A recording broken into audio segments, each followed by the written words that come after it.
Working with concrete is great. It's a lot of fun. There's a ton of stuff that you can make, but you're going to have to learn quite a bit along the way. So here's some tips for getting good at working with concrete fast.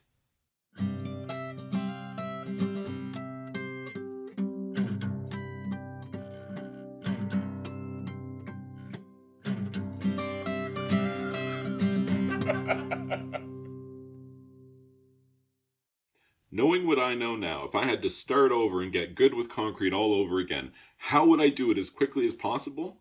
The first thing that I would tell myself is don't be afraid to have failures. Just make stuff like crazy. Like, how thin can I make this before? Or who knows? Make it. Make it as thin and break it. Break it 6 times. Make it thinner and thinner with iterations of different products until you find the failure point.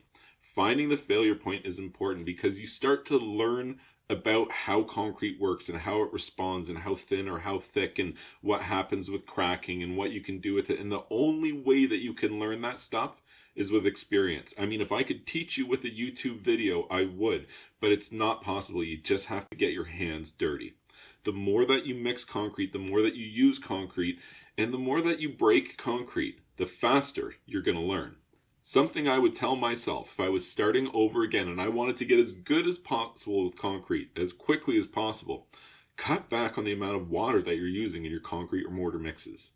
Like, I don't know about you, but the reason why I used too much water when I was first starting is just because it's so easy. It mixes around really easy and it places really easy into whatever form or mold I'm putting it in. But you compromise the strength so greatly when you overwater concrete. You just can't do it. And that's something that I learned. Basically, all of the first generation stuff that I made failed because the mix was overwatered. The ideal amount of water for a strong concrete or mortar mix is something like damp sand. Every bit wetter that you make it over and above damp sand really compromises the finished strength.